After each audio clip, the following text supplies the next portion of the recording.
Welcome to MGS channel. இன்னைக்கு நம்ம சேனலில் வரக்கூடிய 2026 சட்டமன்ற தேர்தலை முன்னிட்டு தேர்தல் அறிவிப்புகள்லாம் பார்த்தீங்கன்னா வர இருக்கக்கூடிய நிலைமையில் இப்போ பொதுமக்கள் எல்லாருமே ஆர்வமாக எதிர்பார்த்துக்கிட்டு இருக்கிறது.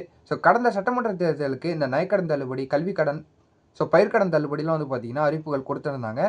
அது இந்த சட்டமன்ற தேர்தலுக்கும் இந்த அறிவிப்புகள்லாம் வருமா அப்படின்னு சொல்லிட்டு எதிர்பார்த்துக்கிட்டு இருக்காங்க. இதில் மெயினாக பார்க்க போனோம்னா நகைக்கடன் தள்ளுபடி குறித்த எதிர்பார்ப்பு இப்போ பொதுமக்களுக்கு இடையே ரொம்ப அதிகமாக எதிர்பார்த்துக்கிட்டு இருக்காங்க.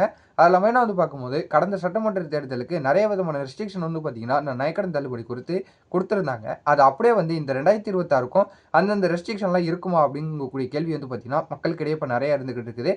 எத்தனை சவரன் பார்த்தீங்கன்னா தள்ளுபடி பண்ணப்படும், யார் யாருக்கு மெயினாக பார்த்தீங்கன்னா தள்ளுபடி பண்ணப்படும், எந்தெந்த ரேஷன் அட்டைதாரர்களுக்கு பண்ணப்படும் அப்படிங்கக்கூடிய கேள்விகளும் பார்த்தீங்கன்னா இப்போ பொதுமக்களுக்கு இருந்துகிட்டு இருக்கு. அதை பற்றின ஒரு சில தகவலை இந்த வீடியோவில் நம்ம ஒரு டீட்டெயிலாக பார்த்துடலாம். இந்த வீடியோவை ஸ்கிப் பண்ணாமல் ஃபுல்லாக பாருங்கள். நம்ம சேனலை ஃபஸ்ட்டாக பார்க்கக்கூடிய சப்ஸ்கிரைப் பண்ணுங்கள், பக்கத்தில் இருக்க பெல்லைக்கான கிளிக் பண்ணுங்கள். வாங்க வீடியோக்குள்ளே போய் டீட்டெயிலாக பார்க்கலாம். கடந்த சட்டமன்ற தேர்தலில் நம்ம இப்போ ஆளுங்கட்சியில் இருக்கக்கூடிய டிஎம்கேலேருந்து என்ன சொல்லியிருக்காங்க அப்படின்னு பார்க்கும்போது, நாங்கள் வெற்றி பெற்று ஆட்சிக்கு வந்தால் அனைவருக்கும் பார்த்தீங்கன்னா இந்த நகைக்கடன் தள்ளுபடி பண்ணப்படும். கல்வி கடனாக இருக்கட்டும், பயிர்க்கடனாக இருக்கட்டும் எல்லாமே தள்ளுபடி பண்ணப்படும் அப்படின்னு சொல்லியிருந்தாங்க. அதை தொடர்ந்து அவங்க வெற்றி பெற்று வந்ததுக்கப்புறம் பார்த்தீங்கன்னா ஒரு சில ரெஸ்ட்ரிக்ஷன் பார்த்தீங்கன்னா கொடுத்துருந்தாங்க.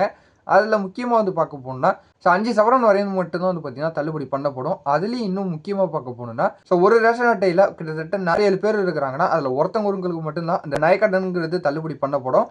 அது மட்டும் இல்லாமல் அந்த குடும்ப அட்டையில் கல்வி கடன் யாருக்காவது தள்ளுபடி ஆயிடுச்சு, விவசாயிகளுக்கான பயிர்க்கடனில் அந்த குடும்ப அட்டையில் இருக்கிறவங்க தள்ளுபடி பண்ணிட்டாங்க அப்படின்னா அவங்களுக்கு இந்த நகைக்கடன் கிடைக்காது அப்படிங்கக்கூடிய அறிவிப்பு பார்த்தீங்கன்னா அந்த ரெஸ்ட்ரிக்ஷனில் கொடுத்துருந்தாங்க.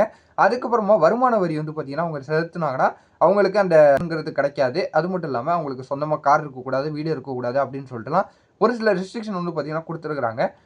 இப்போ வரக்கூடிய 2026 சட்டமன்ற தேர்தலுக்கும் இந்த அறிவிப்புகளில் இந்த ரெஸ்ட்ரிக்ஷன்லாம் இருக்குமா அப்படின்னு சொல்லிட்டு பொதுமக்களுக்கு இடையே ரொம்பத்தில் இருந்துகிட்டு இருக்கிறாங்க. அவங்களுக்கு மெயினாக நம்ம சொல்கிறது என்னன்னு பார்க்கும்போது சில தேர்தல் அறிவிப்புகள் அக்டோபர் நவம்பரில் பார்த்தீங்கன்னா வர இருக்குது.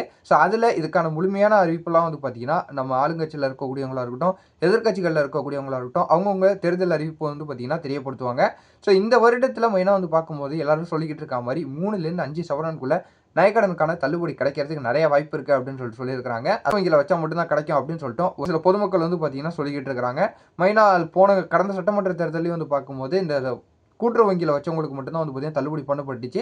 இனிமேல் வைக்கக்கூடியவங்களும் பார்த்தீங்கன்னா கூட்டுறவு வங்கியில் வச்சா அவங்களுக்கு கிடைக்கிறதுக்கு நிறைய வாய்ப்பு இருக்குது அப்படின்னு சொல்லிட்டு தெரியப்படுத்தியிருக்காங்க. அது மட்டும் இல்லாமல் இந்த வரக்கூடிய 2026 சட்டமன்ற தேர்தலுக்கும் என்னென்ன ரெஸ்ட்ரிக்ஷன் கொடுக்குறாங்க, என்னென்ன தள்ளுபடி பண்ணப்படும் அப்படிங்கக்கூடிய அறிவிப்புலாம் பார்த்தீங்கன்னா கூடிய விரைவில் வர இருக்குது. அந்த அறிவிப்புகள் எதாவது எனக்கு தெரிய வந்ததுன்னா நான் உங்களுக்கு அடுத்தடுத்த வீடியோவில் நான் அப்டேட் பண்ணுறேன். இந்த தகவலை உங்கள் ஃப்ரெண்ட்ஸ் அண்ட் ஃபேமிலி எல்லாருக்கும் ஷேர் பண்ணி விடுங்க, அவங்க பார்த்து தெரிஞ்சுக்கிட்டோம். இதே போல் வரதான் நல்ல தகவல் நல்ல அப்டேட்டோட நான் உங்களை அடுத்தடுத்த வீடியோவில் பார்க்குறேன்.